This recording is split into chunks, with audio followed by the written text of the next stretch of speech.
Okay. Or it's a solid. Nope. Still terrible. Internet's still terrible.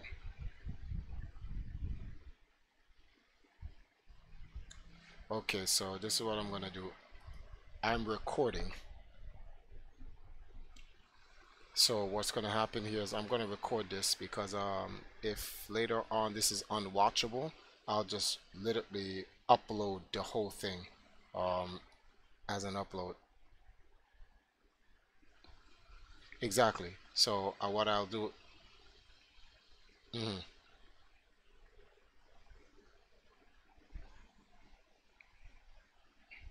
What do you mean the laptop can't handle the stress?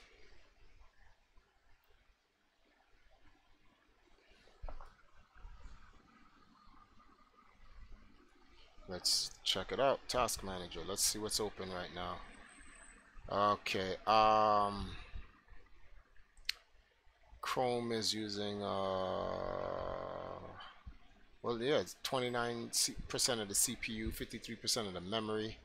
GPU is at 670, 61, 7. It's all right. So the GPU is using up the most, and that's from OBS. Yeah, but outside of that, Google Chrome is running like 30 windows. I don't know why. How's 30 windows even open?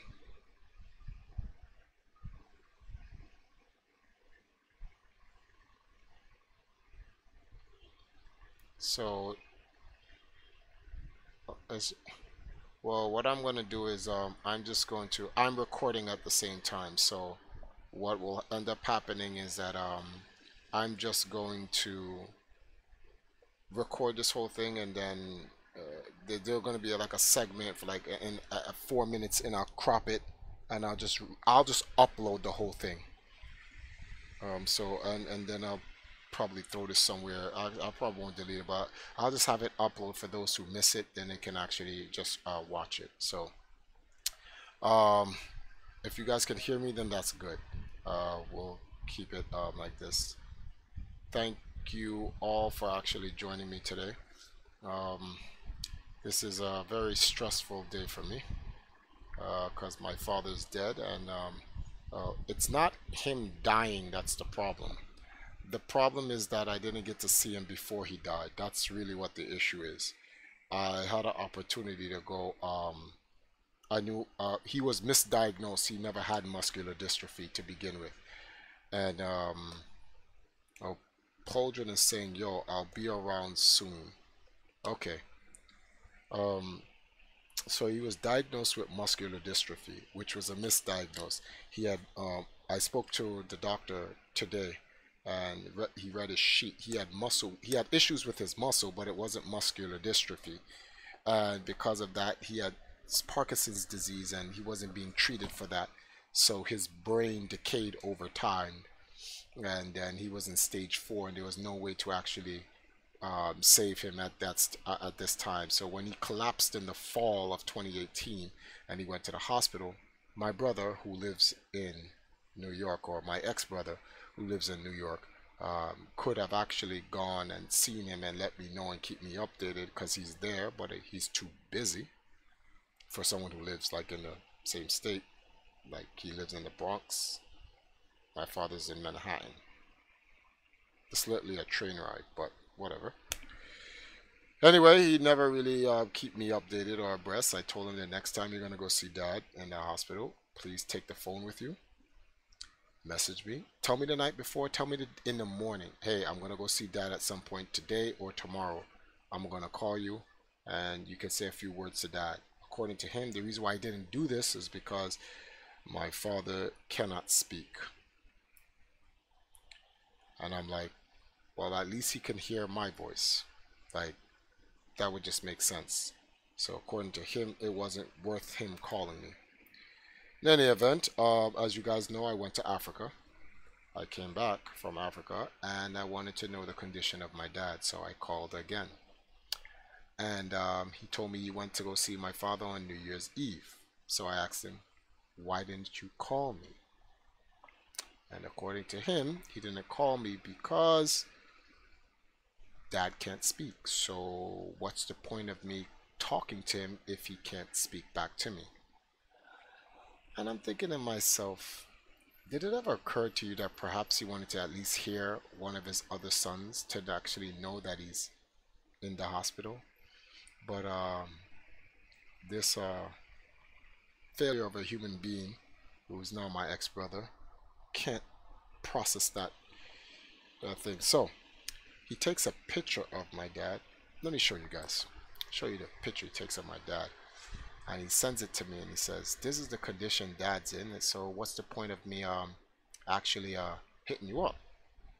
So this is the part that kind of makes me kind of laugh. It's like it's kind of crazy because you send me a picture, you know this is how he looks, and in him looking this way, you wouldn't message me or call and let me know. So that's my dad.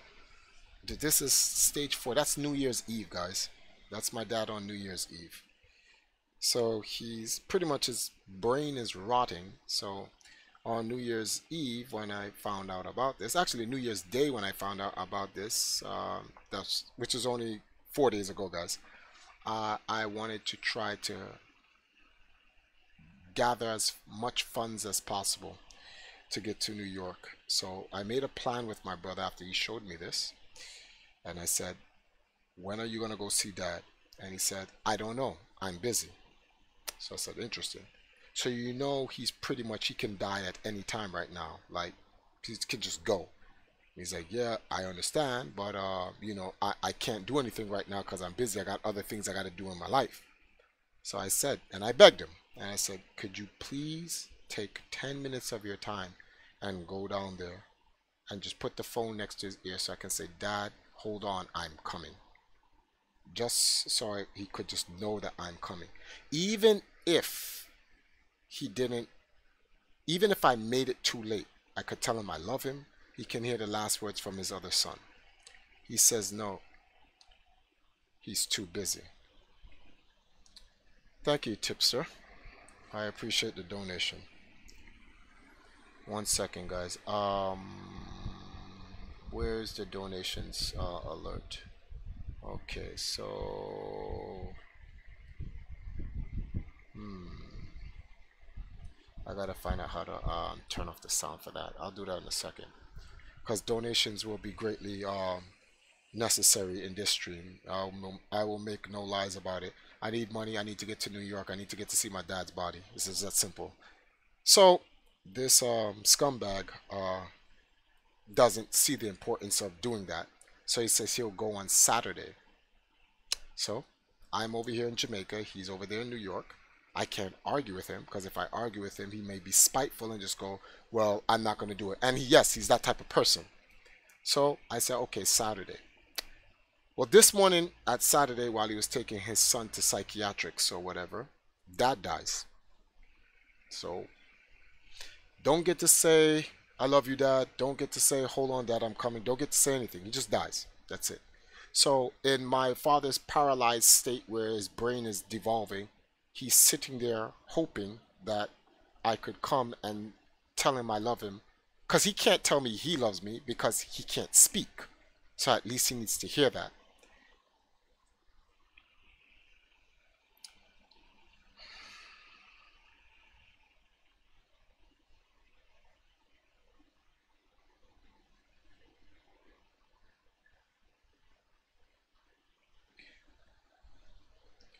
You know, they teach you that you shouldn't be violent in this world. And you have your religions and all of this stuff. But the wickedness of people make it very hard for you to see the logic in not being violent.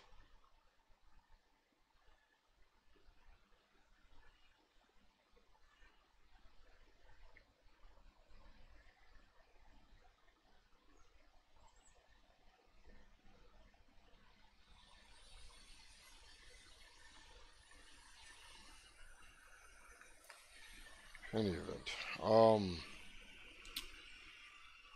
So he's dead, and I want to talk about the type of person my father is, and the type of person why I'm the way I am. I'm the way I am because of my father. One second, guys. Let me take this off the screen.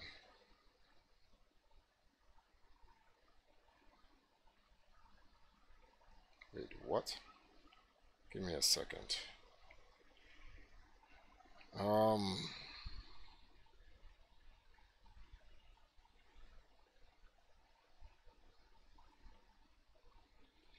all right. That's why I got to get off Facebook. Nimbus Hero, thank you for the $5 donation. One second, guys. I'm gonna get off Facebook because it's making too much noise in the background. Now, um, you know how you guys always laugh when I make that joke when I go, we live in a society. But seriously, we live in a society where people are so selfish that they literally just think about themselves and their petty lives and the little hole in the wall that they live in and the drugs that they get to use and the women they get to disrespect, and they literally they have no value for life. And I don't understand what's going on in society. It's like we don't have human beings anymore. We really don't have human beings anymore. I don't know what you call these people, but they really aren't human. And all I can think of is just doing violence to my brother. That's literally like I can't even think about my father's death. I just think about violence.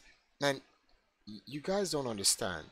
Can you put yourself, imagine you have children and your children live in another country and one of your children is there with you in the state that you're in, and you're lying in a hospital bed and you cannot communicate. So you have to rely on the one relative that you have, or sibling that you have, or child that you have, to be able to think for you. What would any normal person think? I'm dying. I don't know how long I have to live. I'm trying to hang on. So in my mind, this entire morning, I've been thinking, my father must have been sitting there. It doesn't matter who is wicked, who did what to him bad, who did what to him good. You want to say your goodbye to everyone. You want to know, forgive who you can forgive, but you can't. You physically cannot speak. You cannot tell people, I'm sorry, for whatever the issues are. Thank you, Zuru. You can't do any of that. So all you can do, the only thing you can do is hope that the person, one second, someone's calling me on Facebook.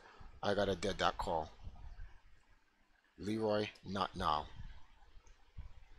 I gotta get off all the social media, period. So the only thing you can do is hope and pray to God that the person is being considerate. It's a simple word, consideration. Just be considerate. What is this dying person's last wish? Well, let's go over some of the positive things. Maybe I should let all the people this dying person knows, let them know the condition and the situation. Let them get their goodbyes, I love you, something, and simply call. But this person feels that that's not important because he can't speak. So he's sitting in the bed, trapped, begging God, please let my son call my other children and let them know. And God's there like, I can't do anything for you. This guy's just going to have to do it on his own. And he's sitting there with the mentality that, well, he can't speak, so it doesn't make sense me calling anyone. Do you see why the first thing that enters a person's mind is violence? Because how can someone be like that? How can someone actually be like that? This literally reminds me of my mother's death. I didn't find out she died until 4 months after she was dead. So she died, they brought her body to Jamaica and then set the funeral date. Then, the same brother, Nathaniel, contacts other people in the family, mom's dead. Which, there's a video where the president of Nintendo and Walter Day is giving me a Guinness World Record. And I get a phone call while I'm getting the record and I turn off the phone because I'm like, I'm getting an award. Whoever's calling me, stop. It's until after the award, when it was all done and whatever, I'm turning on my phone, turn it back on. Who's calling me? Look, it's my brother, Jonathan. Why is Jonathan calling me? I leave the E3. I go back to my hotel room. Jonathan, what's up? What's going on? I haven't heard from you in a while. Mom's dead. Oh, so I'm like, that's interesting. So I'm getting one of the best awards of my life from Nintendo and Guinness and Walter, and then my mother's dead. So I'm over here said, what happened? How did she die? Mom's been dead. What do you mean she's been dead? She's been dead for months now. So I'm being called now? Yes, because Nathaniel just told me. So this scumbag tried to pull the same thing with my dad.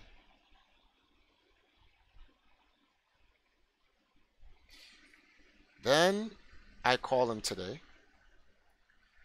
and he said he found out that dad died because my father's sister's daughter is the one who called him and told him because the doctor called her.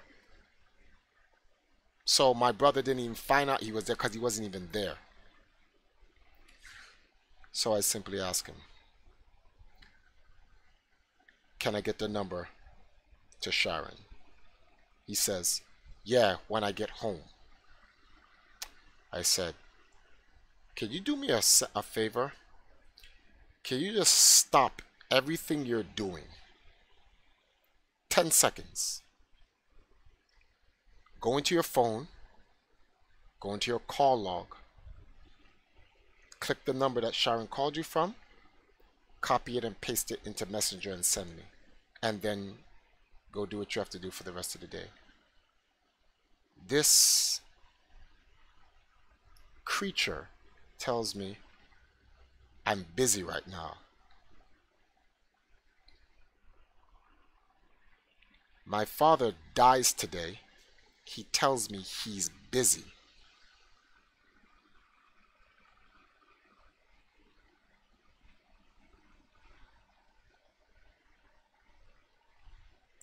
My father is dead today. This person has other activities that are more important. So I said, okay. Now, here I'm trying to, I am trying to be calm because I know him, and if I start arguing with him, he'll try to spite me on something else, and I do not want to have to get medieval. So I said, I understand you're busy, which I don't understand he's busy. I'm lying to him because I just need the number. But can you just please take 10 seconds at a time? He says, I'm heading home. When I get home, I'll give it to you. Why can't you give it to me right now? Because I'm walking. If I was there next to him and he told me that, I'd be in prison for murder. I would kill my brother.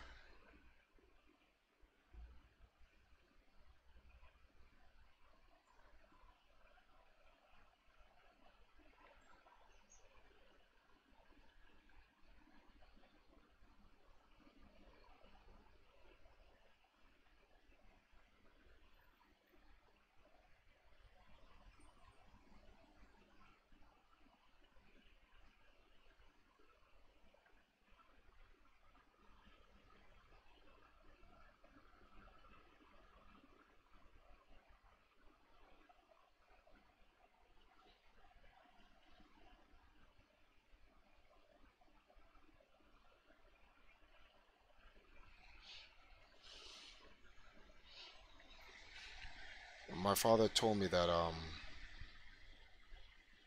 that when he dies, because I knew he was gonna die. We all know your parents are gonna die, and I knew he was gonna die young. He says, when I'm gone, he says you don't have your mother, but when I'm gone, all you will have left in this world are your brothers. But he's wrong about that.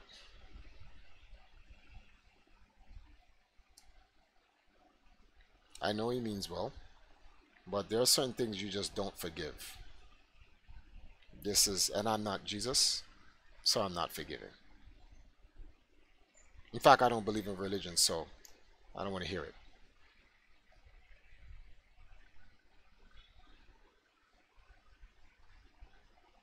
The only reason why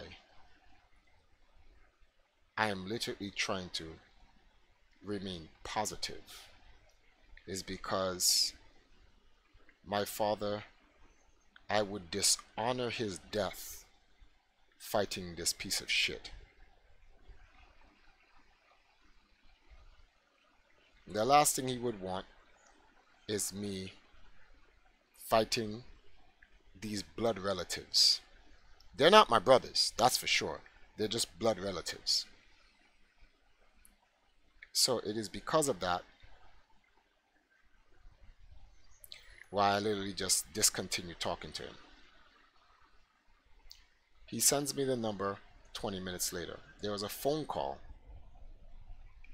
The phone call of me and him arguing what took place in the Discord. So some of the people heard him. Well, they can tell what he's saying based on what I'm saying to him. And they're like, why is he like that? And he's like that because we live in a society, and we really do. We live in a society that no longer teaches family morals.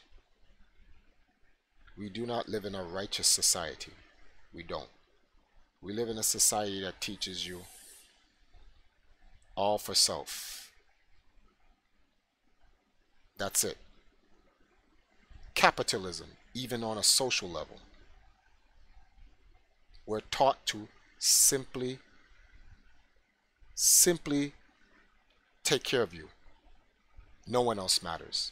I had a stream a couple of days back talking about educate a man, you educate an individual.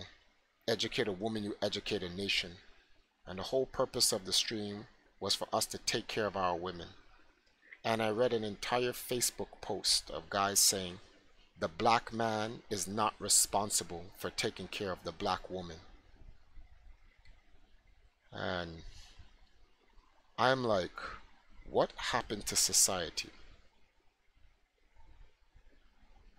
We're in a society where men don't even want to take care of women. They don't feel that they need to protect women. This is madness. Like, it really, we really do live in a real fucked up world. I'd like to try to watch my language, but that's the only thing that can describe it. It's just this bad.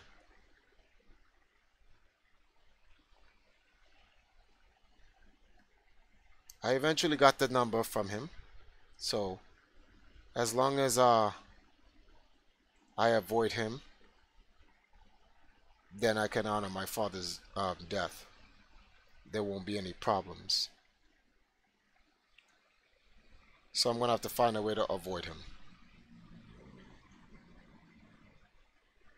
I called a doctor, and the doctor told me that he was misdiagnosed with muscular dystrophy. He had muscle weakness, and they thought that's what his problem was, but he had actual Parkinson's disease the whole time. And this has everything to do with like how we take care of ourselves.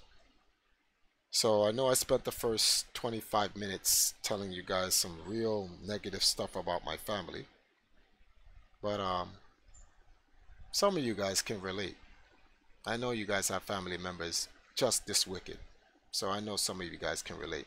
Because in the real world, this is how people act. But I want to take this time to talk about the positive things regarding my father.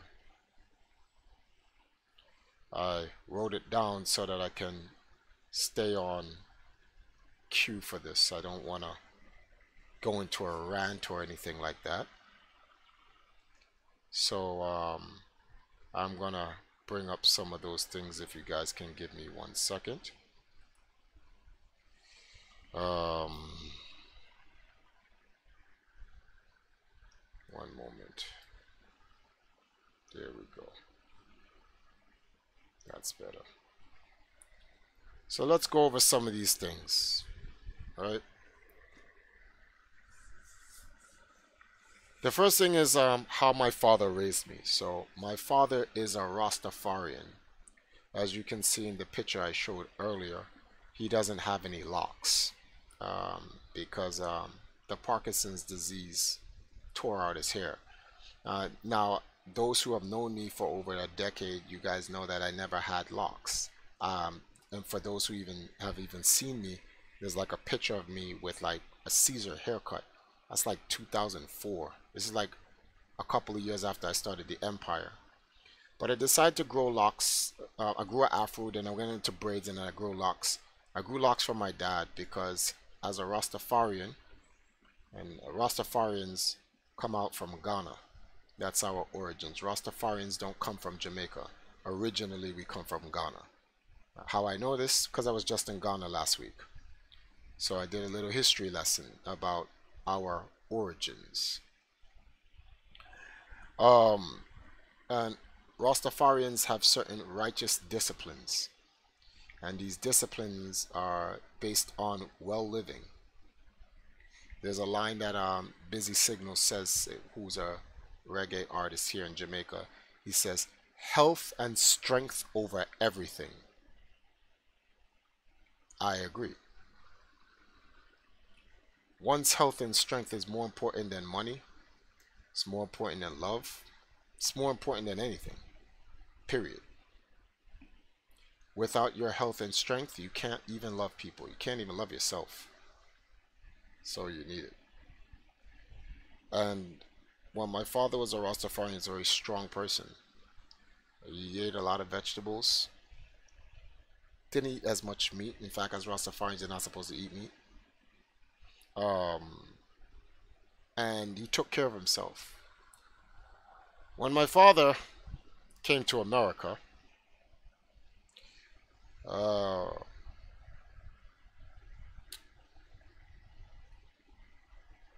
he chose a different lifestyle and culture.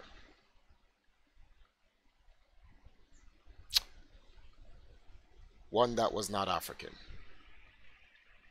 So did my mother. These lifestyles or these cultures were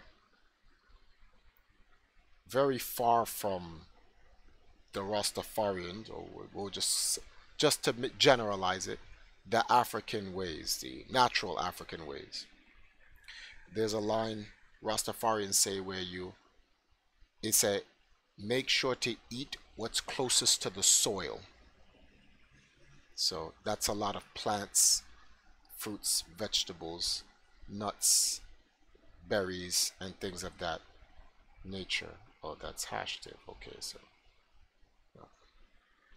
these things keep you strong.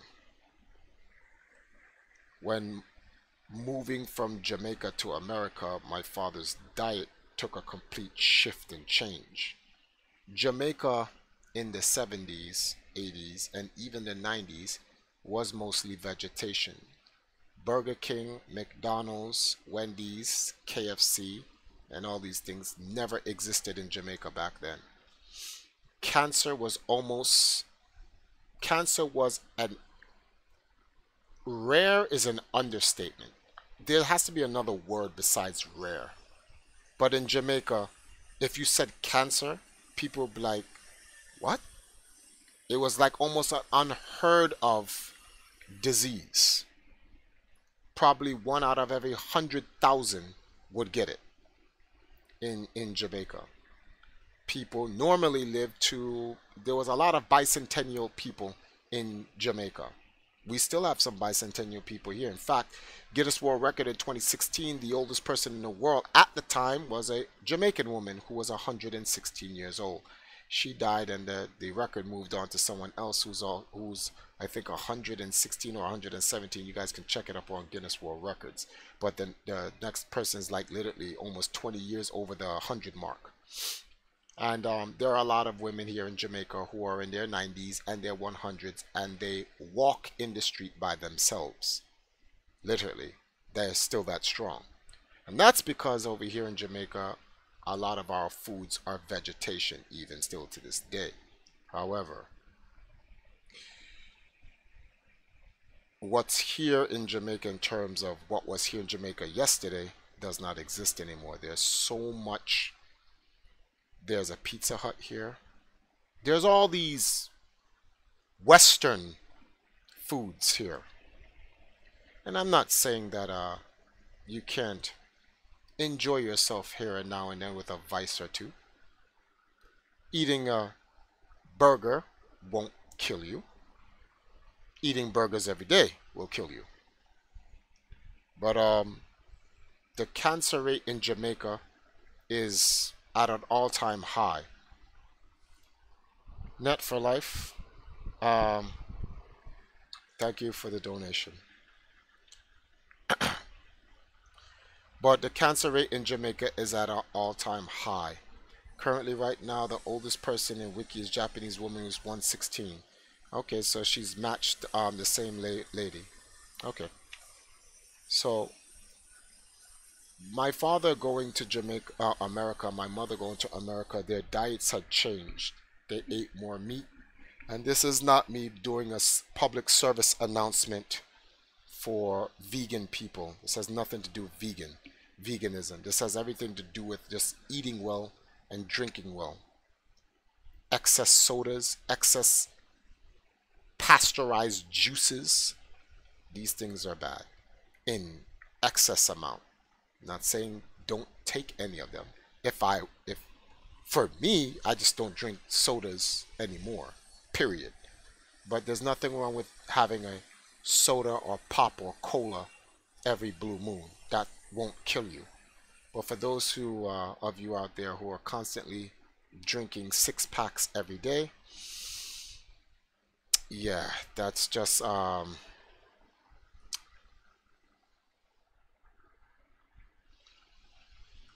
second, everyone. I have to do something real quick. Streamlabs. One moment.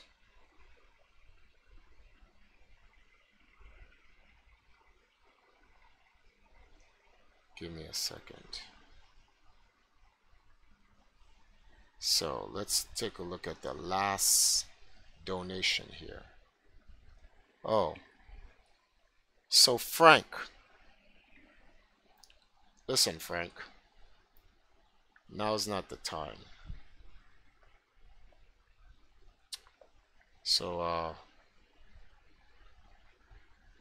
I'm going into Streamlabs right now, and I'm going to ban Frank.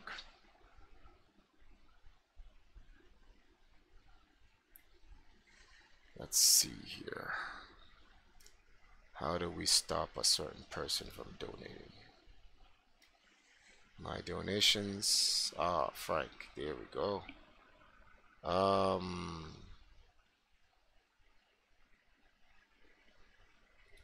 Let's report you. Yes. So Frank, you're gonna stop, or what I'm going to do is I'm going to turn off the donations. In fact, no, I'll tell you what I'm going to do. I am going to, where's the donation alert? Bam, that's just gone. Anybody who makes any donations, I'm watching Streamlabs right now. How did that come up again? Timeout. Tuxan has donated $50. My heart's to you. Thank you, Tux. All right. So this is how it's gonna work here on the stream. When a donation comes in, I will check it on Streamlabs first, and then if your donation's a decent donation, then I will show your donation on the stream. If you're gonna be like this gentleman Frank here, no one's going to see your donation, and I'm going to take your donation. I'm going to contact PayPal and let them know before you try to charge me back, which you can't because I have a business account. But yeah, we're going to report you. Well, I've already reported you to Streamlabs. Anyway, thank you. Is that Tunax? Well, no, I'm pronouncing the name wrong. I'm butchering your name. I don't even know how to pronounce your name. Just gonna say X. Thank you, X. Um, but moving forward, so my father always raised me like a Rastafarian. Take care of myself mentally, spiritually, and physically. So I had to eat well, think well, and then spiritually be well. So for me growing up in life, it has always been about how well I respected people, took care of people, and be considerate of people. For those who have lived in the Ark with me, like Justin and Sanford and Dominion and Jerron and Bloody Bison and the rest of these guys, if you guys are even watching this, now you know why I was always so caring. Like I would cook dinner for other people and feed you guys and take care of you guys because that's how I was taken care of by my dad. So my dad always wanted me to be righteous, and I took a liking to my dad in that regard because my father used to always lecture me. So you guys know how I always talk and I'm always running my mouth and I talk a lot. I get that from my dad because my dad would I do something wrong and my father would Isaiah, stop that, don't do that, and I would ask why, and my father would be like, come here, sit down, and he would literally explain to me why I shouldn't do it, give me some type of story so that I could understand why I shouldn't do it, which is how I learned what comprehension and context and all that other stuff is, because he always gave me a story to kind of understand it. So that's where sometimes, for those who know me, when I explain something, I'll explain something like 7 times in like 7 different ways, and each of them has to have this long-winded story. I get that from my dad. It's just because I want people to understand where my mind is at and why I say what I say and do what I do. I don't just let emotion take over. There has to be a reason. The why is the most important thing. So my father always raised me that way. My father would always, when he buy me toys, he would always buy me like the good guys. From GI Joes, I had to have the Joes, Transformers, the Autobots, Thundercats, well the Thundercats, Silverbirds, the Silverbirds. I could never have Silverbirds, Silverhawks. Sorry, I'm thinking about my FIFA team. Um, Silverhawks, but I could never get a bad guy toy. So I didn't like Decepticons. I didn't like Cobra. I didn't like Mumra and the Mutants. I didn't like Skeletor. None of those guys. It had to always be good guys. That's why I'm such a huge Zelda fan. Link had a great impression on me growing up. I always wanted to be the hero. Always had to rescue the princess. Always had to beat the bad guys. So games like Dragon Warrior and Final Fantasy and Fantasy Stars. That's why I like role-playing games. You get to play as the hero and do what we understand as to be good. And I've always grown up like that. So I've always known about empires and stuff like that, and I always wanted to create empires and stuff like that and just do good. That's what I was always about. Um, my father. So for some of you guys may be wondering, why do you call him the High Father? So my father actually played video games. Not like me. My father was a casual gamer. But my father used to play Pac-Man. And every time we stopped at some of the grocery stores on White Plains Road in the Bronx, or in some of the taxi places, he would always play Pac-Man. Um, he, I don't know if he ever played Donkey Kong, the game I always recognized him playing was Pac-Man. It's always Pac-Man, and he always used to get a high, and he would leave the high there. He's no Abner Ashman where he's getting 999 straight across, but and I'm sorry, let me be more accurate. My father would play Miss Pac-Man actually, not Pac-Man, but like Miss Pac-Man. That was his game. So he would always leave a good high of like 200, 300,000, and so forth. And so, when I started the Empire, and my father always wanted, he supported me in video games.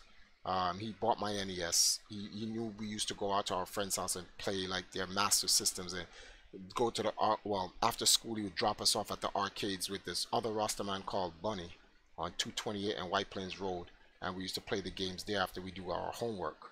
So he was never the father, or he was never one of those parents who was like, stop playing video games, or in Jamaica we say go read a book, stop playing video games. That was always a line.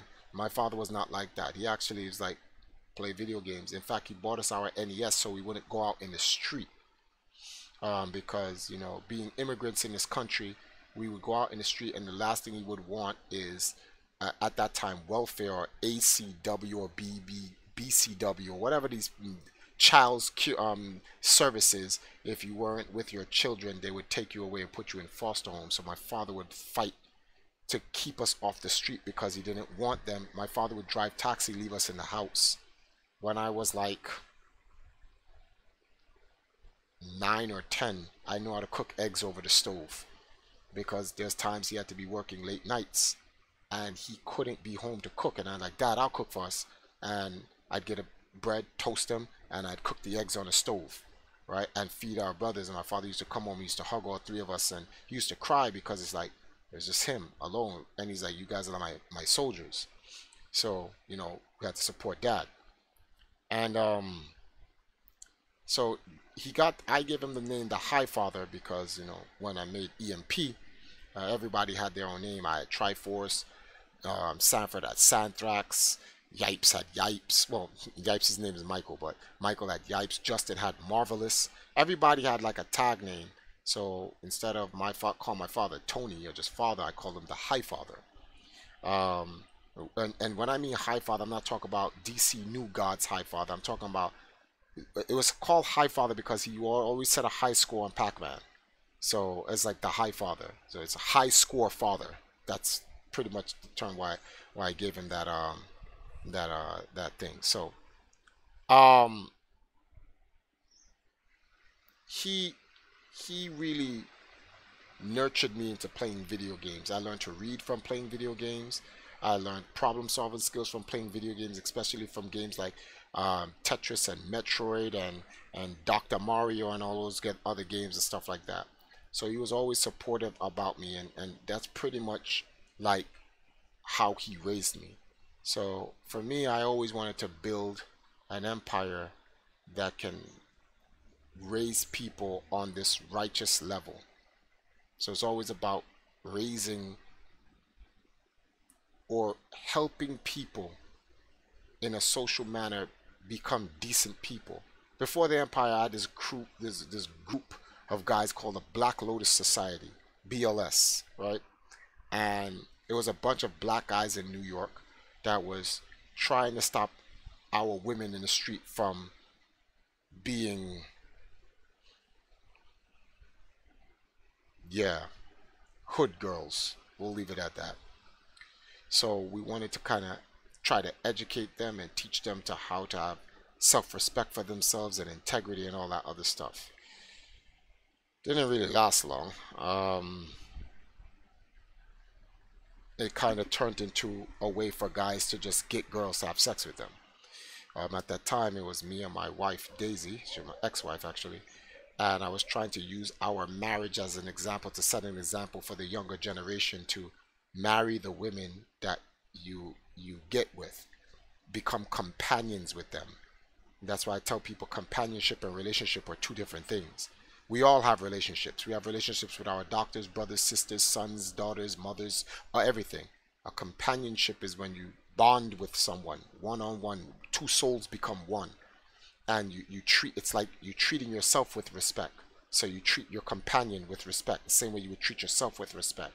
So companionship was a very important thing. But like I said, that didn't work out because some of the guys just saw this as a free way to get girls and then have sex with them, and it just didn't work out. So then I that's when I formed EMP, and I told you guys there are many reasons why I formed EMP. Many reasons. Obviously, I tell you guys, one was because my wife was like, "What are you gonna do? Just sit here and play video games all day? Make something of yourself." So I wanted to see, well, I'm good at video games. Maybe I could take video games and do something with it that can help benefit the world. Another reason is because Sanford was like, me and Sanford got into an argument over Street Fighter Alpha 3, and Sanford was like, "You may be the best on the block in video games overall, but Sanford went out into the world and he showed me SRK." This was like 2000. In 2000, he's like, "I'm out there on the internet and I'm out there going to tournaments and winning, and you over here beating up on just us in Videoland." So this was before it was called Empire Arcadia. We called it Videoland. And he's like, "When you get out there and you put your name out there in the world, then you can come see me." So I took that as a challenge from Sanford. Now, it wasn't a bad challenge, it was a positive challenge because Sanford actually really, that was like one of the real things that like Sanford actually did. Like I was like, you know something, he's right. You know, me beating up on people in Tetris or Pokemon Puzzle League on my block doesn't mean anything. I need to go out into the world. And that's how I then talked to Kraymore, and that's how I talked to Jermaine, and I was like, "Help me build an empire of video games." And the purpose of us building the empire of video games was to use video games to bring peace to the world. I still believe that's possible. I don't believe that because believe means doubt. I know that's possible, which is why I went to Ghana this year. Um, we'll get to that a little bit later, but that's why it's called Empire Arcadia. Arcadia has two different meanings to it. Arcadia means a state of peace, and Arcadia in gaming terms means gamers of the arcades, because we are from the arcades. I'm from the arcade generation. I'm 41. I'm a 70s kid. So I was like, let's make an empire of peaceful people from the arcades. Thus the word Empire Arcadia. So if y'all ever wanted to know what the meaning of Empire Arcadia is, that's literally what it actually means. Literally. Word for word. That's literally what Empire Arcadia means. The empire of peaceful arcade people. That's it. We use video games to help the world. And with esports, creating economic infrastructures, we definitely can bring peace to the world because esports brings in a lot of money. So definitely can bring peace to the world using video games. Calvin Theobald, he did a short little piece on me on this thing called Gamer after he did the movie The King of Chinatown.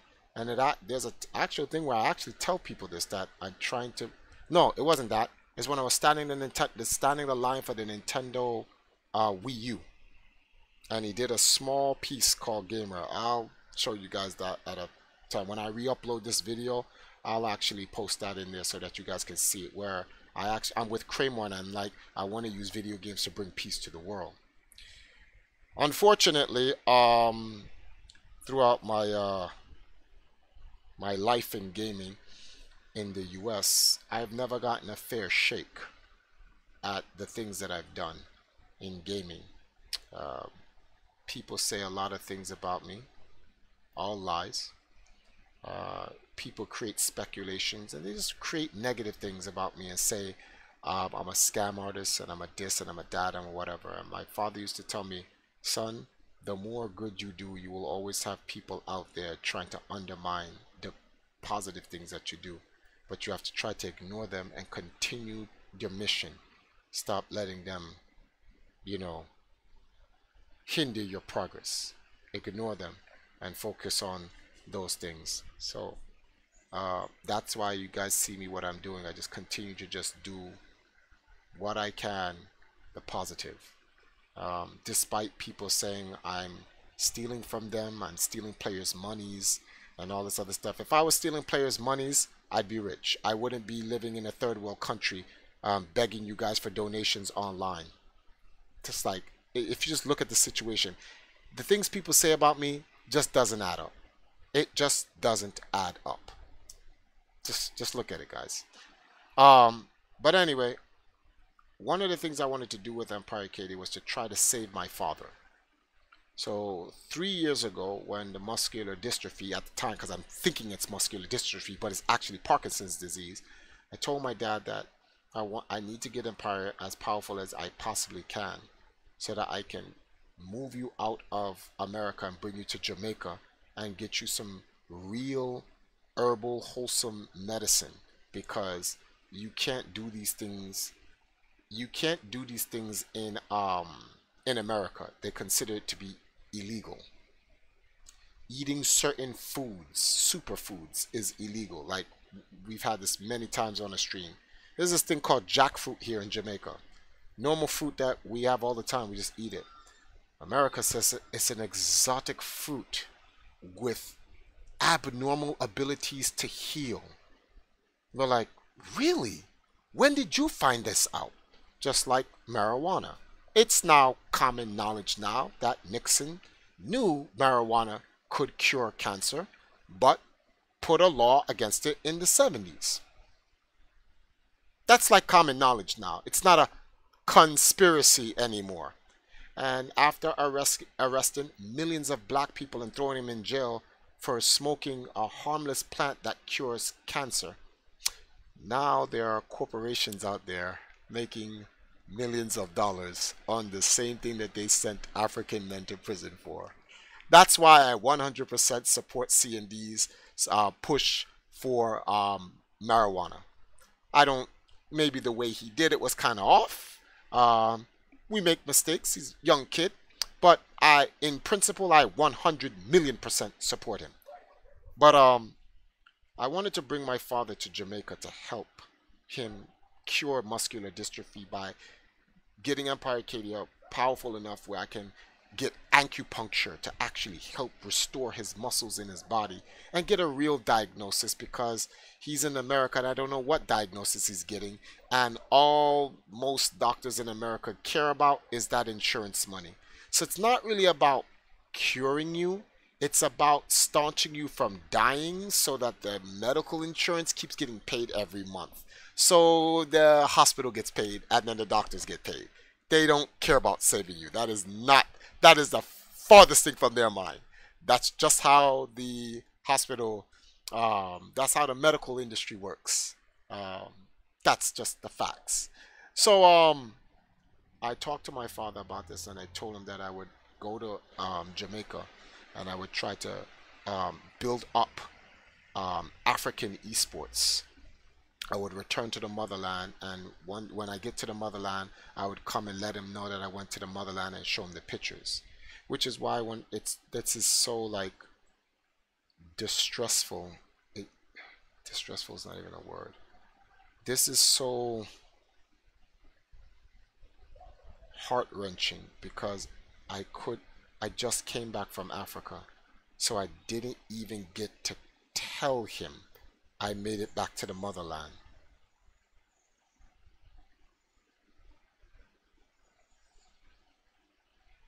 You guys, some of you guys who are not African will not understand. You just won't understand because you have to be African to understand where the stuff we were told, the things that I've learned in Ghana and the stuff we were told, it's like we did all of this and they lied to us. They went to our land, they butchered us, they enslaved us. In the same place that they enslaved us, they built a church. And in that church, they told us to conform to a different religion or we would die. Then put us on the first slave ship called Jesus of Lebec. You don't have to believe me. Save money, go to Ghana yourself. Go to a place called Elmina, Ghana, and go to St. George's Castle. You will see it for yourself. If you don't want to spend the money to go there and experience for yourself, go online. type in on YouTube the first slave ship, Jesus of Lubeck. Type it in and you will find out for yourself.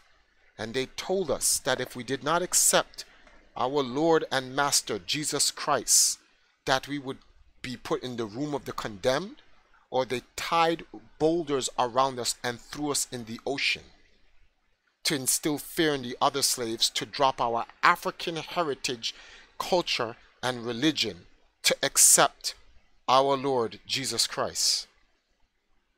I'm not making this up, people.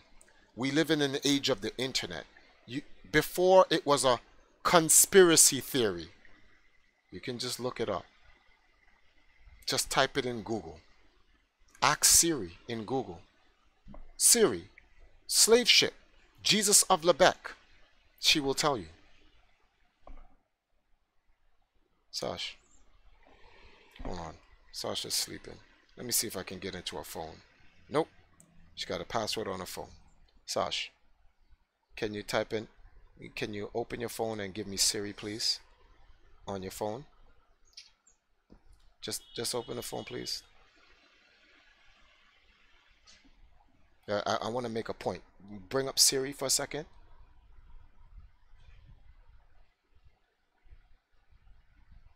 And turn up the volume at max.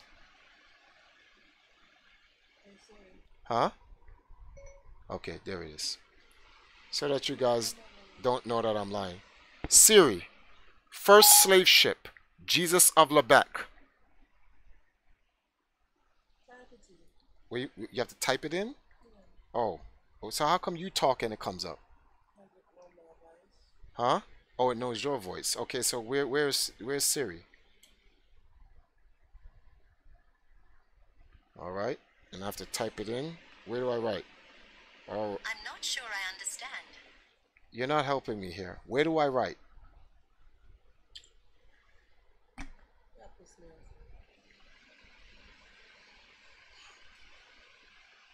We have a donation coming in. Who's that? Okay, thank you, Jagan.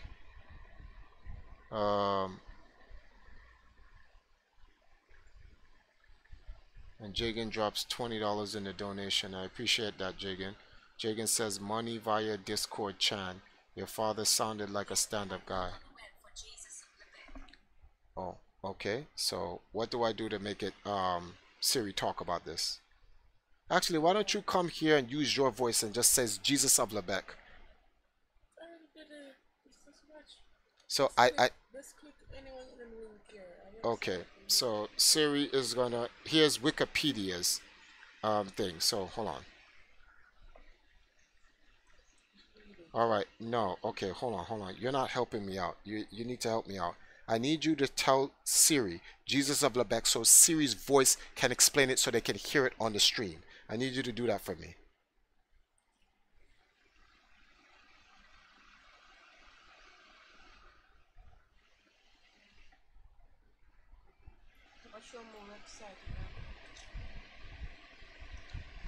Chris, thank you for the $25 donation. I know I'm a bit late, but I'm glad to hear you're back. Okay. Thank you, Chris. I need you to come over here and just say Jesus of Lubeck, and then let's see. What is Jesus of Lubeck? No, that's it. So I found the website then. Definition. Let's read this. Just read it? Okay. Well, if I'm going to read it, then it doesn't make sense because I don't want to. Alright, Jesus of Lubeck. This is literally from Wikipedia. Was a carrack built in the free city of Lubeck in the early 1600s, around the 1540. The ship, which had mostly been used for representatives purposes, was acquired by Henry VIII, King of England, to augment his fleet. The ship saw action during the French, etc., etc. She, along with the Samson, were used in unsuccessful attempts to raise Henry's flagship, the Mary Rose. After she foundered during the Battle of the Solent, she was later chartered to be to a group of merchants in 1563 by Queen Elizabeth. Jesus of Lubeck became involved in the Atlantic slave trade under John Hawkins, who organized 4 voyages from West Africa to the West Indies, Ghana to Jamaica, right? Between 1562 and 1568, during the last voyage, Jesus, along with several other English ships, encountered a Spanish fleet on San Juan de la Uma, modern-day Veracruz, Mexico, in September. In the resulting battle, Jesus was captured by the Spanish forces. The heavily damaged ship was later sold for 601 ducats to the local merchants. You guys can also look up Jesus of Lubeck. Sorry for that long-winded thing. Just thought you guys should know that for yourself. So, I'm streaming. So, oh, you sent it in Discord so I can show it as proof? Thank you. I appreciate that. So let me see something here. Let's go into Discord. Oh, there's the Jesus Lubeck.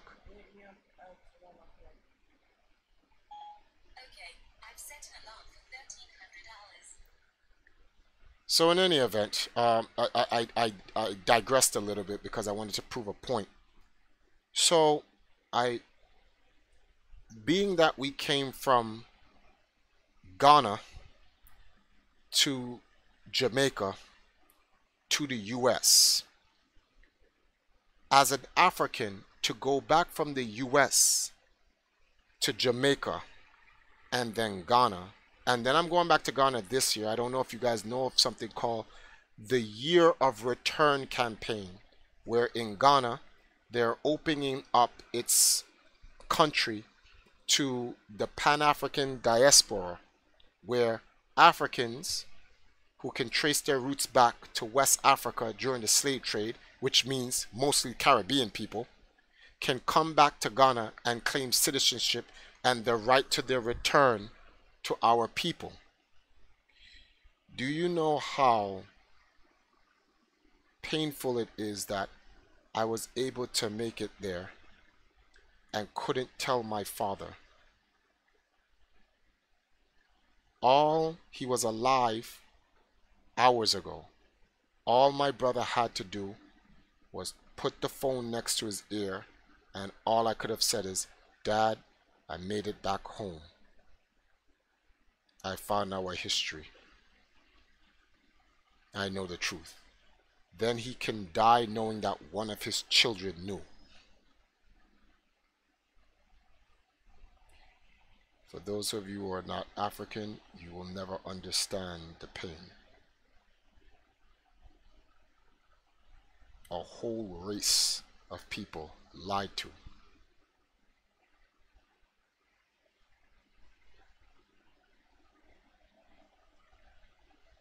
Imagine someone coming into your land telling you your religion is false and you're savages, and telling you to believe in their God or they'll kill you. Then they kill your family members, enslave you, bring you over to an entirely new world, and then indoctrinate this teaching into your families' descendants, to now where we have African people here in the West who are born teaching this foreign culture to their children. You don't need slave masters and oppressors to do it anymore. We do it to ourselves.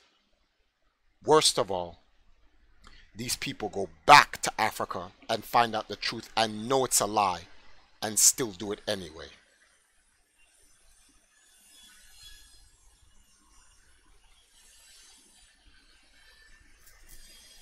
So I failed in being able to tell my father that. And my father always knew I loved him because I told him that daily. So the last thing my father knew is that I loved him because I at least told him that when I last saw him. So I tried to save him, but in hindsight now, even if I brought him to Jamaica, I could not save him because acupuncture would not have done anything for him because he had Parkinson's disease. So he was going to die because he was not properly being taken care of. And the type of things that Michael J. Fox and Muhammad Ali took for Parkinson's disease to help them, well, that's in America. there are some superfoods down here in Jamaica that could have helped keep his brain running better for a longer period of time. But Michael J. Fox is 57 years old and he has Parkinson's. My father died at 67, no, 61 or early 60s. So, yeah. Um, oh, Pig, my father definitely lives in me. I am my father's son. So, my father, I will do what my father was trying to do for his children and his bloodline. That's for a fact. What happened to my father will not happen to my children. I literally just cut off that whole side of the family. I'm going to breed and have children with Sash, and I'm going to adopt children from Africa, and I'm going to start a whole new bloodline. And I'm going to take care of my people. I have a lot of pride in my people, my African brothers and sisters. I am not like these other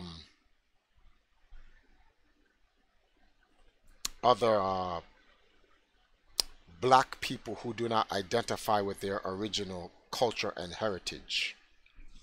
We call those people traitors. There's another word, it starts with a C, but we won't be using those words on this stream.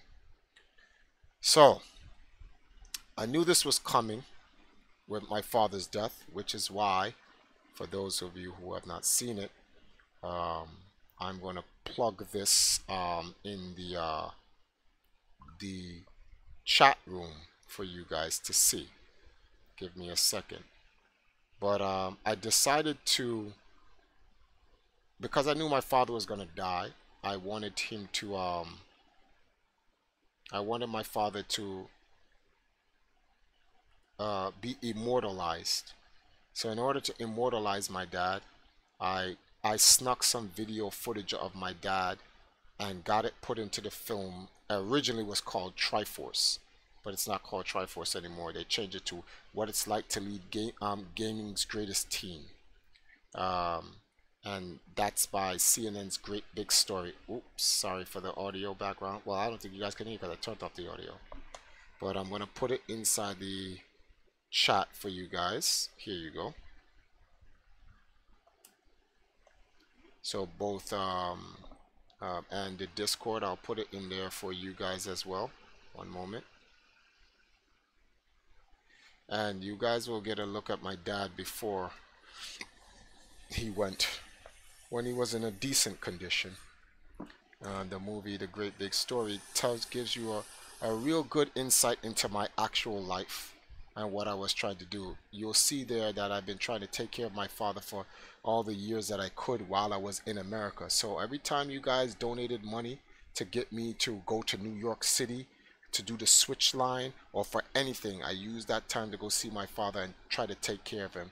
I bathed him, I changed his clothes, I spread his bed, I threw out his piss, I vacuumed his floor, well actually swept the floor or whatever, and I spent time just talking with him as much as I possibly could. So that'll give you guys some insight on my father and how I used to take care of him. But unfortunately, it's like it just wasn't enough. But when I go to New York next week, and I'm going to go to New York, thanks to you guys' help, for those to help me get to New York, I'm trying to buy a plane ticket to get to New York. I also have survival money because I do not have family in New York I can stay with. I'm going to contact a couple of my friends in New York from EMP and see if they can house me. But I'll need to make sure I have some hotel money. New York is freezing. This is January. This is like the worst time to come to New York. So I'm going to try to raise $1,000 that covers flight, hotel, food, and whatever I have to do to survive in New York.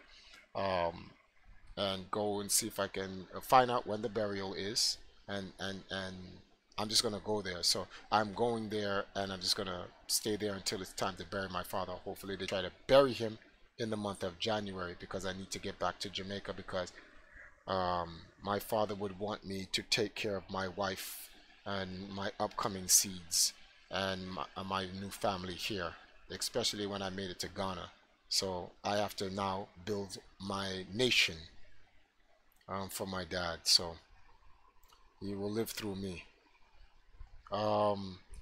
At the same time, when I get to New York, I will get some video of my dad and his house and his room. I'll get some of his heirlooms and try to move that to the rural storage, which I gotta talk to Lance about, find out if we have any, if there's enough room to me to put in some of the stuff there. The rest I will leave to his woman, and she can keep those things. Like I just don't want to even be caught up with that side of the family anymore. And then all the footage I can, I'm gonna go to the morgue after, make sure I get a footage of it, because they froze his body now, so this is good. So he has not decomposed. I'm hoping his body stays in the morgue until Tuesday, because that's when I'm planning on leaving um, to go there. If not, he should have an open casket. I still have that picture of him in his last days before he's dying, so I can use that. And I still have old pictures of him when he was in better condition. And I still have the footage from the CNN's Great Big Story. I have the raw footage of before they cropped it up and put it in that thing of him. And I want to come here back to Jamaica, and I'm gonna hire the Lab Video Game TV to do a documentary on my dad and his life, so that I can put it out there, much like I did with my mother, so that when I have children, they can see that they can see their grandmother and grandfather, in what they have done before they have died. So my father will not be forgotten. We talked about health and strength before, but I want to go over this one more time. Health and strength over everything. It is beyond important. We need to use my father's passing as a lesson here. You guys are young, and you guys really need to take care of your life. Some of you are malnutrition, you're skinny. Some of you guys are overweight. You eat too much. Worse than to eat too much, you eat too much garbage. It's not even the eating too much that's the problem. It's what you're eating in excess. That's the issue. You guys need to take care of yourselves. Cancerous disease are killing us at an alarming rate. More people are dying by these random diseases than any other time in history. And it's not because there's more of us to die. It's because the foods, the water, it is not as good as it used to be. I'm imploring you guys, eat more vegetables, onions, eat alkaline foods. If you're interested in saving your life and extending your life as much as possible, look up a guy called Dr. Sebi, S-E-B-I, Dr. Sebi. Look him up. Do the research. I'm not into the conspiracy theories, so I'm not going to tell you anything. Look him up yourself. Do the research. Moving on from that. Dealing with his passing. I can deal with my father's passing because I knew he was going to die. Early at that, because of the circumstance. What I can't deal with is my ex-brother and the things that they have done with my mother's passing and now my father's passing. And I know you guys are giving me your condolences, and I appreciate it. But I'm a very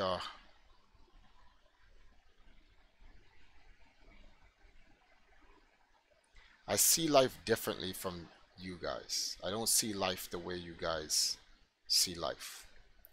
I'm an old person. My father always said, you're an old soul in a young body, and that's when I was in my teens. I feel like I'm 100 years old in a 41-year-old's body. I don't know if I'm reincarnated as somebody else. That would be cool if I am. But I hope after this life, I don't come back to this place. I feel like Agent Smith. You know that line when he's talking to Morpheus and he goes, I'm going to be honest with you. And he goes, I hate this place, this zoo, this prison, whatever you call it. It's the smell, if there's such a thing. And like Agent Smith, I somehow feel like I've been contaminated by its stench. The people, these diseases. I'm not even talking about like the actual disease and viruses. It's just the people. They're not people anymore. They're like, love doesn't exist anymore. And I'm not talking about like romance love. Like human love is just, it doesn't exist. Like people are just wicked to each other for no reason. There are people out there, hundreds of thousands, millions of dollars.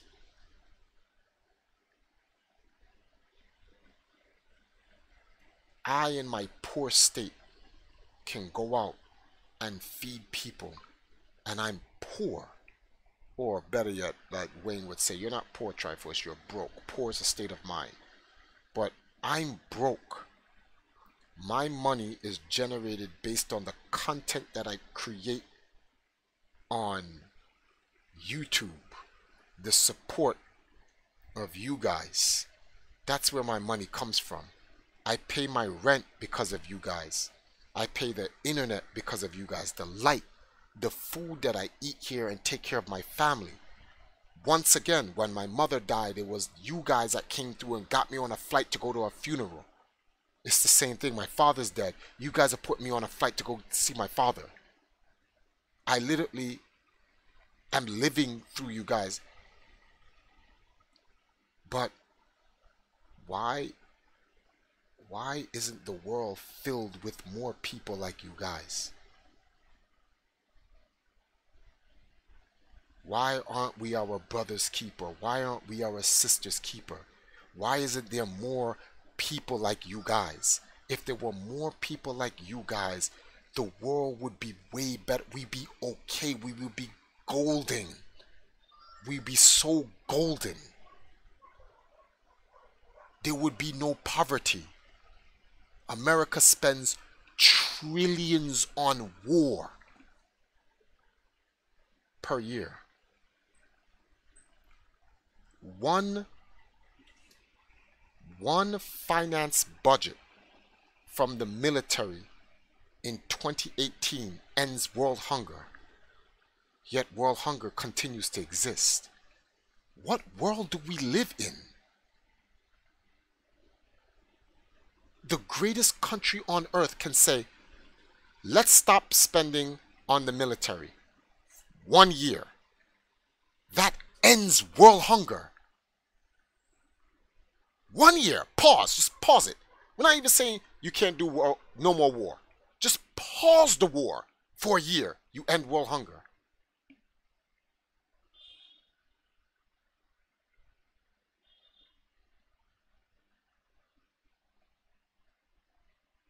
But we are so evil. We are this wicked. We are this evil. We need to make more missiles, more bullets. We need to go to Arab countries and kill more people to stop terrorism, terrorists, people we call dictators, people we call fascists. We need the military for that.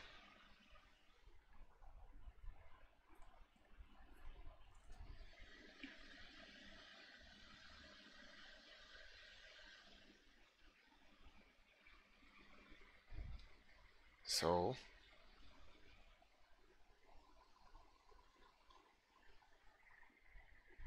I said that Empire Kitty had 3 goals. in life. One of them was for our team to become one of the greatest esports teams in the world. Um, Although we haven't won any world championships in the last 3 years, because last 3 years I've been trying to get my life together. But I think our overall resume for our team speaks for itself, puts Empire Arcadia as one of the greatest gaming teams ever. It's nice to know that Guinness kind of certifies that. The second goal was for Empire Arcadia to become prosperous. I wanted it to become prosperous because I wanted to help my immediate family, my players, my immediate community, and help expand esports globally. But the High Father's death has created a new goal for me.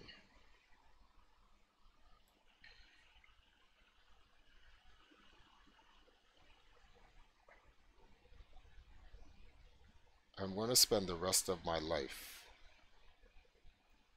and I'm going to make Empire Arcadia use video games to bring a measure of peace in the world. This is a realistic goal because I'm not going to end World War,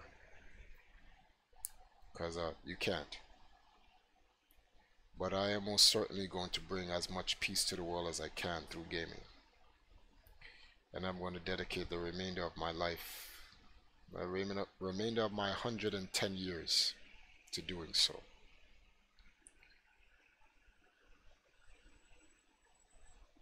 And I'm going to work with people who want to help me do this.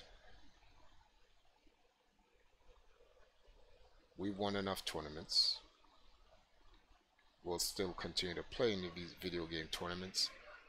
We'll still be able to do what we can to entertain you guys with content. But our primary mission is to bring peace, happiness, and help people. I'm going to do everything in my power to use the same poisonous social media infrastructure to gain followers, to get money. I'm going to take that money and I'm going to use that money to do good, as I've always been doing. Which is why I document everything. I document everything because people want to make it like I take this money and use it for myself. That's why I make those jokes where I says I have my own G5 plane.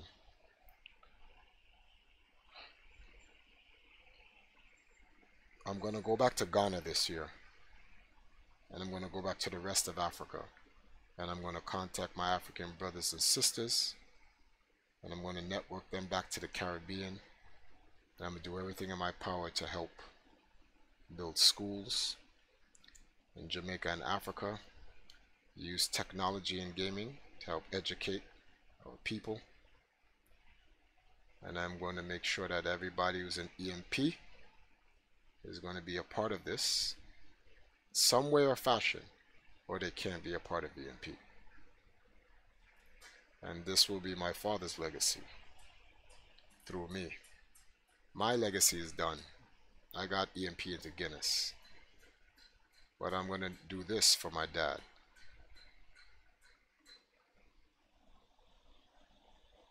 I want this to be closure for him.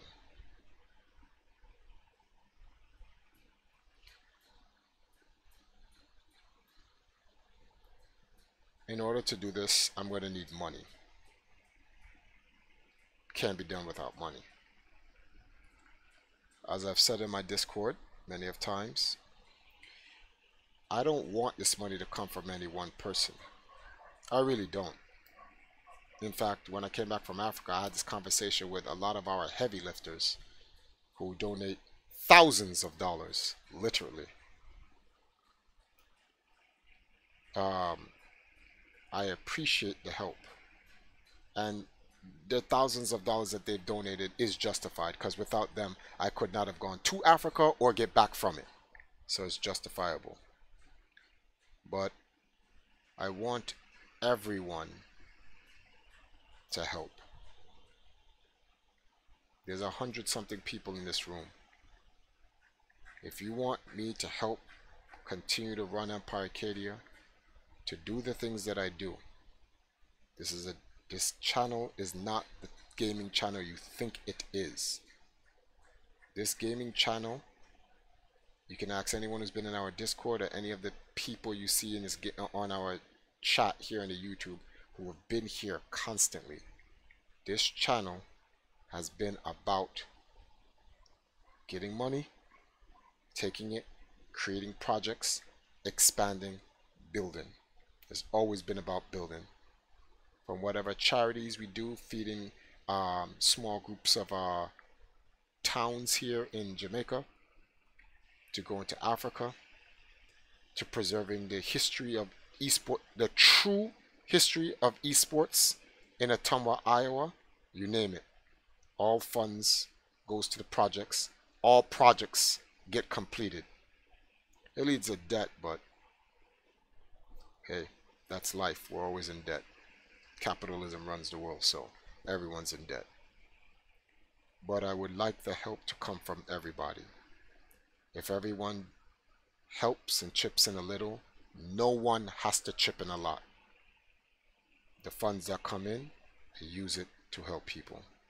I document helping people. I document the projects, and I post them on YouTube, so everyone knows where their money went. I'm going to go to New York. I'm going to document my father's passing and life. Get all that footage. I'm going to come back here. I'm going to give it to Wayne. I'm going to ask Wayne how much it costs for him to put together a short documentary about it, so that I can immortalize the High Father, much like I did the first Empress, which I gave my mother a game name I called her Mother One, which is from Bionic 6, if anyone's old enough to remember that cartoon.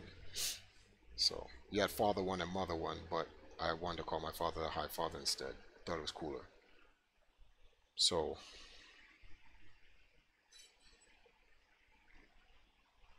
in closing, when I get to New York, I want to do a meet and greet with everybody. I want to YouTube that, meet all my friends and family members, document that too, because this is gonna come off cheesy, but it's the truth.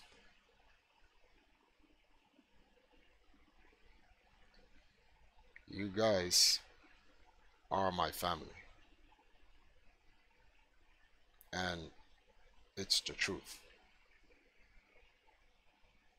This Discord, OBS, the content on the YouTube channel, me getting into the Hall of Fame, me getting to Africa, me being on the Nintendo Switch line, all of this stuff.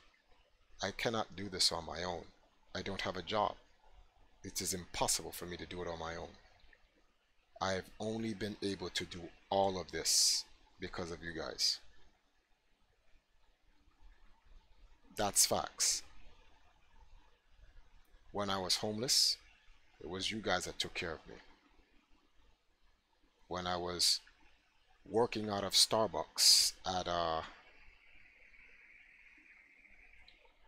I forgot his name. Why did I forget his name? Coach Steve's brother, Starbucks in Parkchester, around the block where Desmond lived. I used to go to Desmond's house, sleep at night.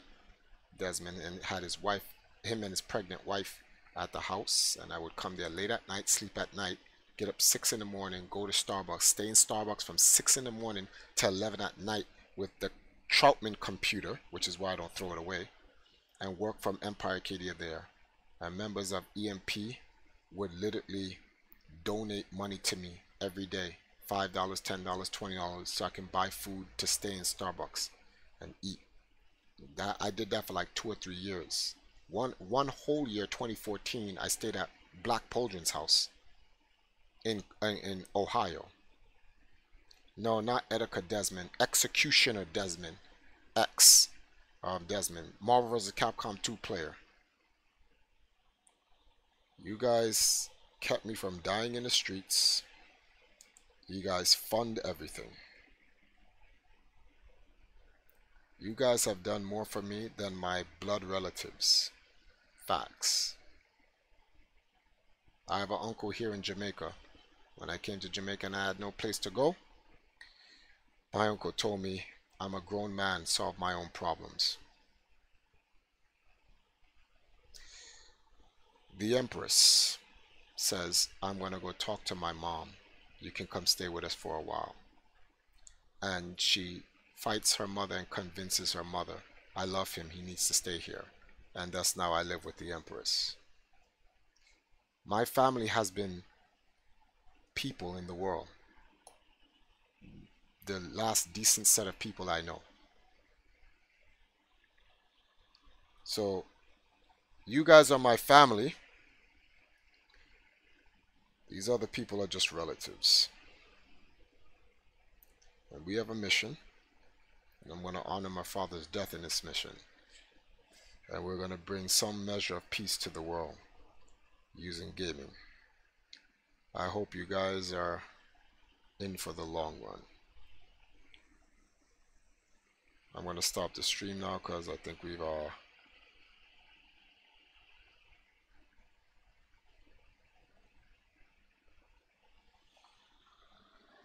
Treyan Rodriguez, thank you for the $10 donation.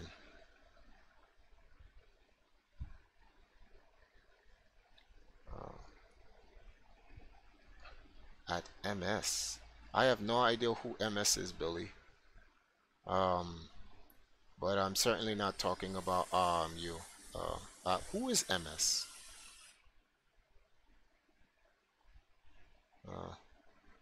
But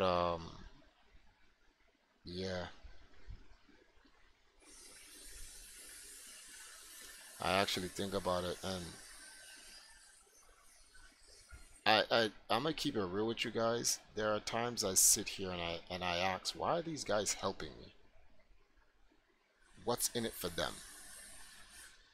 The only logical conclusion I can come through what's in it for you guys is that was two things. A,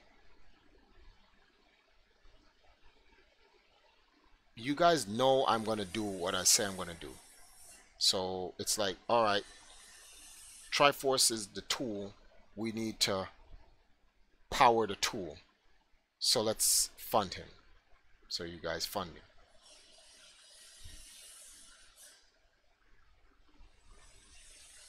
In fact, that's the only reason why y'all do it. Why I think you guys do it. I don't know any other reason. I really don't know any other reason. I really don't. And for me, I don't know how long you guys can keep doing this. I really don't know how long you guys can keep doing this. This is why I really have to make the Empire work. I can't let it die. I have to get it big. That's why I went back to Wakanda.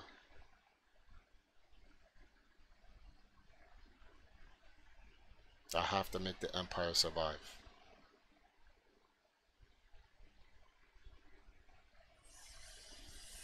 Once it can survive and thrive, then I don't have to do any more online begging. And unlike other successful people, and I'll just leave it at successful in general, I'll do far more to help the world and get it known out there than some of these successful people.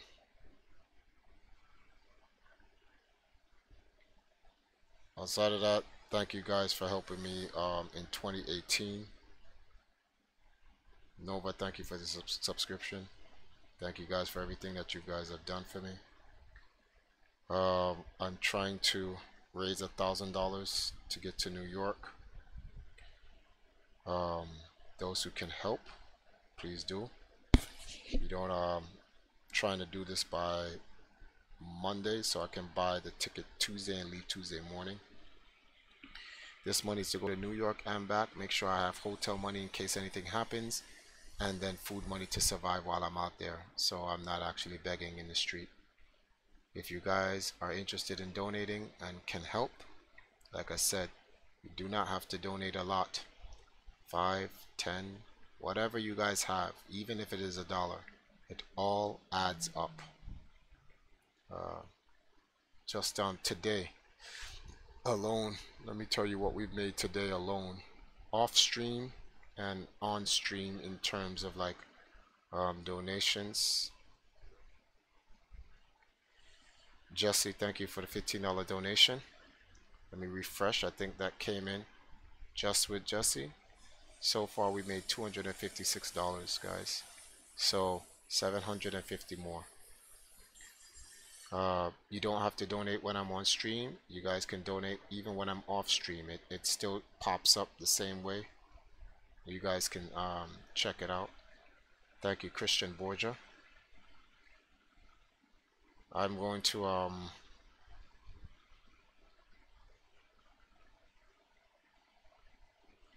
what time is it? For the courtesy of those who want to make their donations so it can be visible on the stream, it's 1:36 right now. We've been streaming for an hour and 36 minutes. I'll spend the last 24 minutes taking questions, and anyone who wants to donate, your donations can pop up on the screen. Thank you, Ty614, $1 donation. Let's get to the questions. And just to let you know, I'm not going to answer any troll questions. This is like the wrong time to troll me, right? So I'm just letting y'all know right now.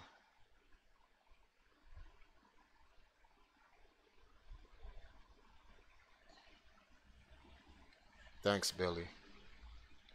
King Joker, thank you for the $20 donation. Alright, so drop your questions, guys, so I can let me see what I can answer for you guys. Give me a second. Let me go. Actually, no, never mind. I'm here. I got this water. You finally got my name right. You usually call me. Yeah, sorry.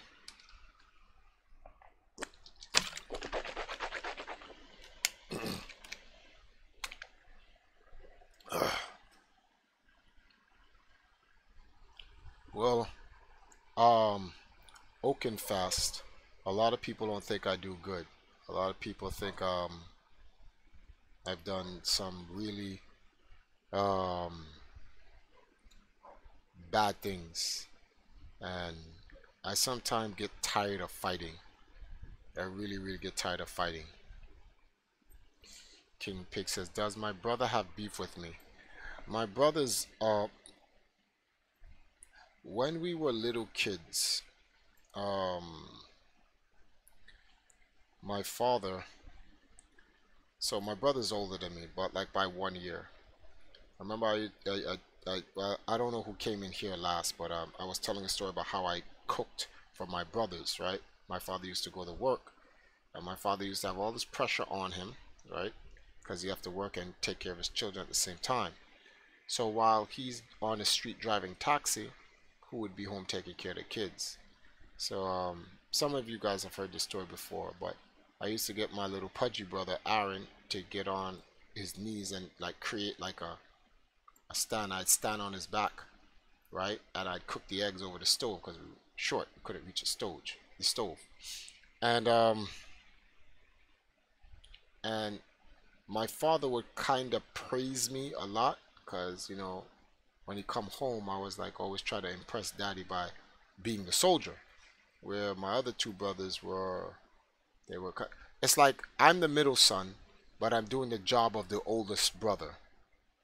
And my oldest brother ended up moving in with my mother, so it was me and my youngest brother Aaron.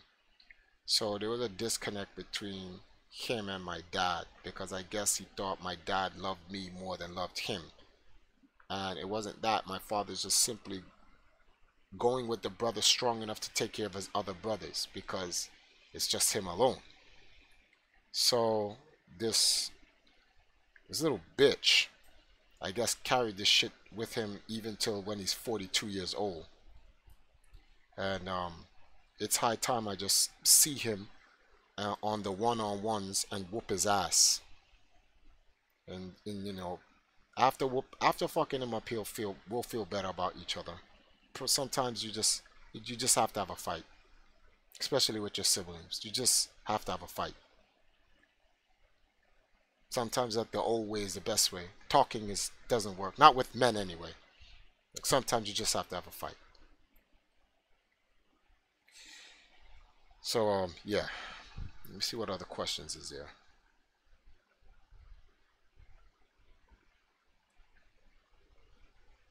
Um, what are my plans for this year? Well, my plans is to go back to Wakanda and help.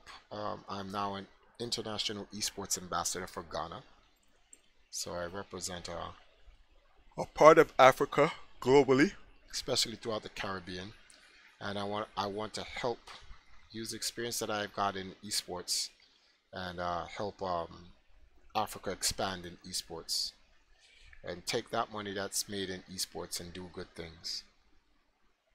Education is one of them. We need to educate our people in Africa, the next generation, so they can help expand the technology and entertainment industry in Africa. Some people say, why don't you do this in America? America doesn't need it. America's good. Um, but Wakanda needs it. So I need to go back to Wakanda and do that. And also the African diaspora. It's not just about Wakanda, the mainland, but Wakanda globally. So that includes Jamaica and the Caribbeans. Um, so by spring, I'm working with some people in Africa. They want to literally sponsor me to come back. So they literally want to bring me back to Africa on their own, which is good because once again I'm in debt and I got to clear a lot of debt. One of these debts I have to clear is the one whose name shall not be mentioned. So yeah, King Loso, thank you. I appreciate the condolences. How does one hit on, what do you call it again? Oh, Oaken. That right now, that's not, um, yeah, not now. Yes, I've been streaming for almost 2 hours now, getting some donation money to kind of put together. I'm trying to, between today, tomorrow, I'm going to stream more. Monday, I'm going to stream. I'm trying to make a little bit over 700 more dollars so that I can buy a flight to go to New York. I'm like, by Tuesday, I know for a fact I will have enough to buy at least a one-way. Well, yeah, that's gonna happen. And whether I have $1,000 or not, I'm going to New York. Um, that's just happening. So I'll have to, if I have to be on my Starbucks and McDonald's shit again, well, you know, real men get back into the grind. So yeah. The only thing I would need from someone who's in New York, anybody who's in New York, if you have a spare coat, winter coat that you can spare me, greatly appreciated. And any boots, winter boots, greatly appreciated because I have no winter clothes. And I'm coming into New York with, the only thing I have is my Zelda hoodie. And that will not be good enough. So anybody out there who got um, yeah, anybody out there who has a winter coat and some winter boots, greatly appreciate it. In fact, anybody in New York now who's in the stream knows how cold it is. What is it in New York right now?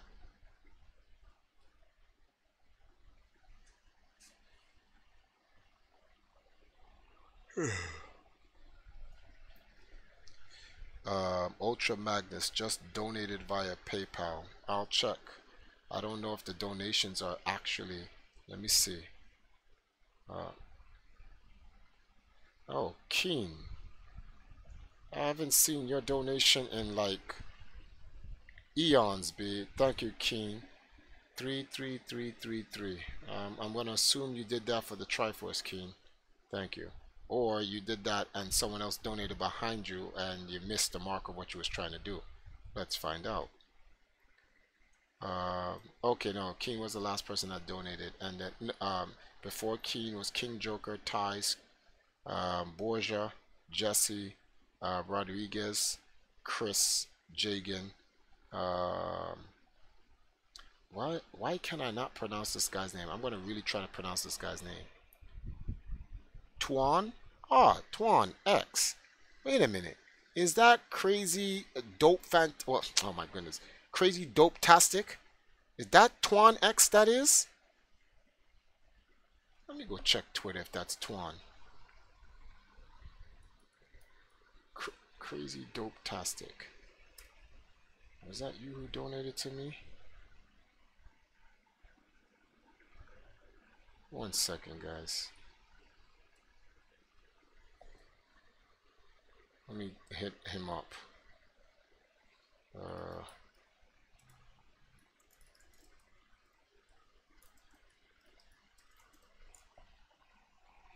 All right, so I'm gonna find out if that was actually him.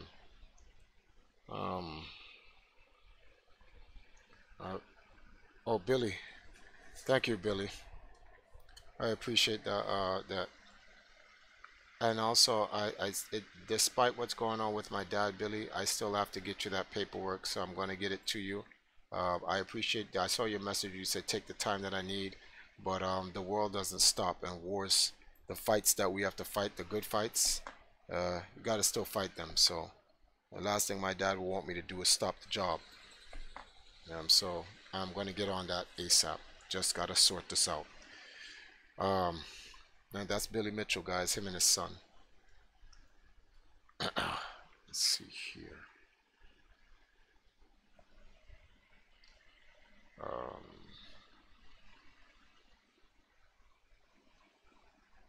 One second, guys, I'm going to read your comments in a moment.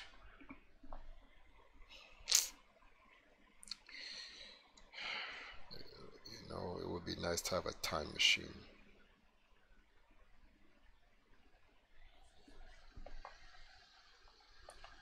It's actually crazy, but it would have been nice to have a time machine.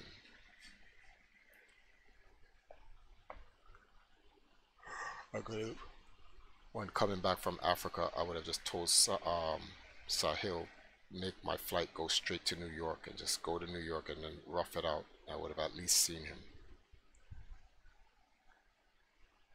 Thank you. And we have a lot of time. All right. Unforgive sins. It's about 43 degrees in the Bronx, New York. Okay, 43 is not that bad. That's cold for a Jamaican, especially me. So anybody who has a coat,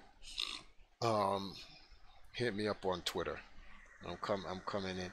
You see, I gotta find a way to bring my Nintendo jacket with me to New York. I really gotta find a way to do that. I have my Nintendo jacket is mad warm. That way my Zelda hoodie and I'm golden. But it's all the way in Ohio. It's in Cleveland. Damn. Unless someone's willing to drive, nah. Alright. Let me see. Well, Slight Burn, you don't have to wish me luck. I don't believe in luck. I'm gonna get it done or die trying. One of the two. Snow don't hit New York till March. Well, let's hope snow doesn't hit New York until that time. Q43, what's going on? Haven't seen it. Haven't seen you in a while. Yeah, he could probably ship it. So I'll have to talk to Poldrin, but who would he ship my jacket to?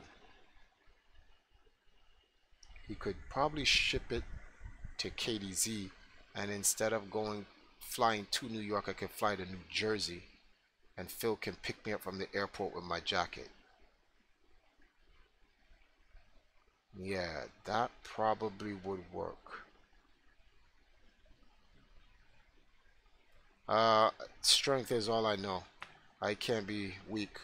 My dad would actually be upset if I was. Jarion, thank you for the $15. Jarion, I must have taken your entire Christmas earnings. For real. For real. I must have taken your entire Christmas earnings, B. Uh, we had snow twice already. Only a little bit. Alright. Damn. I have no... No! Wait! Hold on. Wait a minute. Tell me I was smart enough to put them in a suitcase when I came down here.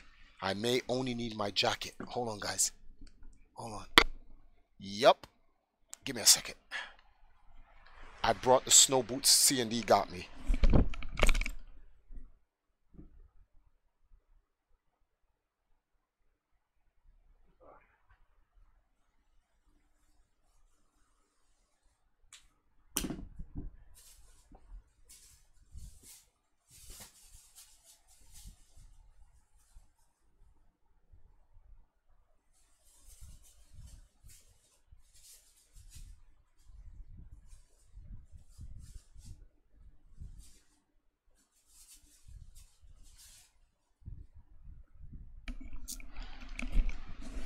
Okay, we don't need no boots. I got my snow boots. These are the boots C&D bought me when I was on a Nintendo Switch line, so I'm golden. So I just need to have I just gotta get the jacket shipped to New York. So I'll talk to Poldrin about getting my jacket shipped to New York. We gotta find out who's gonna get my jacket. But yeah, these are these boots will keep me warm, and I have like underpants. I have like pants that I can wear and all that other stuff. So this is good. So that so now I won't freeze. So I'll be golden.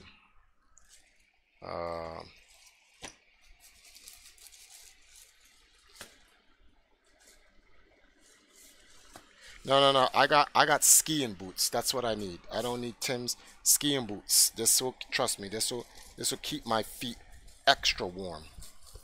I need my Nintendo jacket and I have my Zelda hoodie. I'm golden. That's good enough. Those things keep me warm.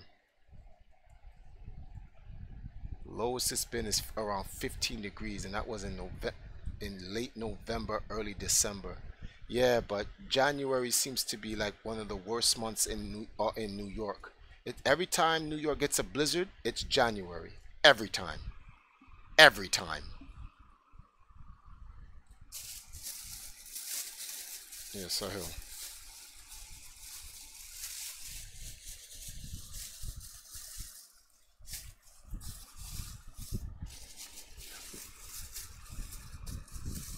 No, I've been recording the entire time, and I'm tired after I've been up all day stressed. So I was giving everyone the last 20 something minutes of the stream because I'm still streaming. It's 1:53, so in 7 minutes I'm ending the stream and I'm gonna get some sleep. Tomorrow I'll get back. We'll do some video games. We'll do some Smash for my dad, and then so those who wants to donate, they can donate, come and play me in Smash, and then we'll raise the money then. But I'm going to sleep after this because I am beyond tired. Like the amount of stress I'm going through right now, I need rest. I can't function properly without rest. And then Sasha's been very quiet to me because this stuff that's going on right now, and so it's affecting her and all this other stuff. So any more questions, guys? 6 more minutes.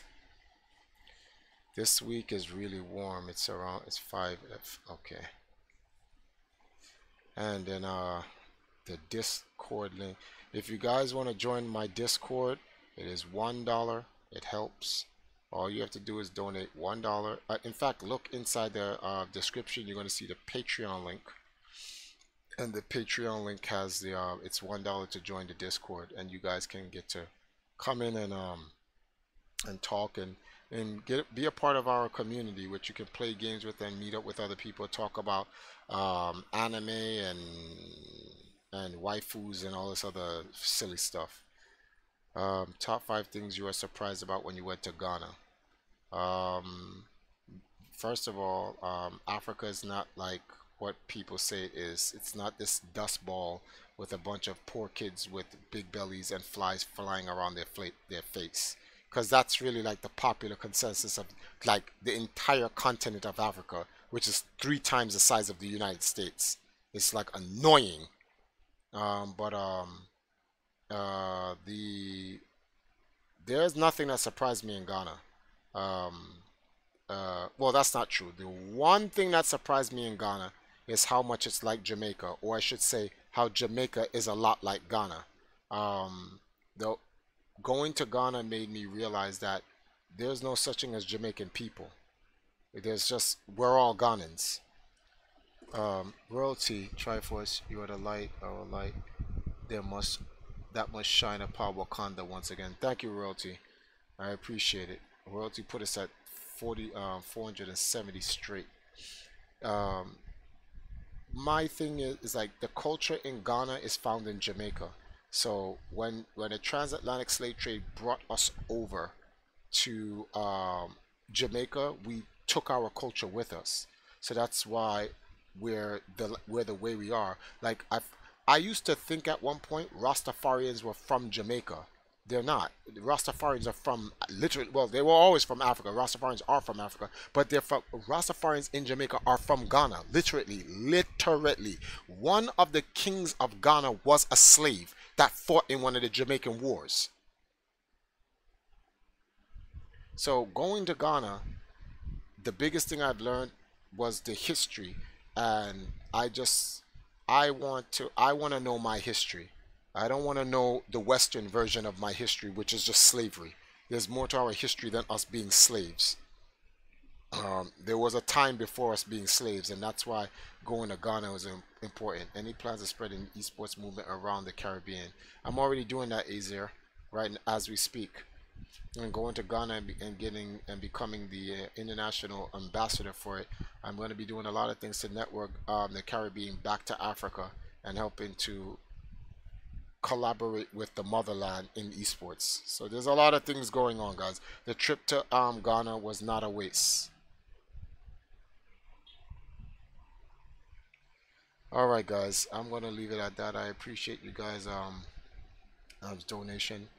Like I said, you don't have to. I don't have to be streaming to donate. You guys can donate to the stream even while off. So if you look in the description, you can just copy that Streamlabs link, right? You can put it on a WordPad or whatever. Or just copy it and paste it somewhere.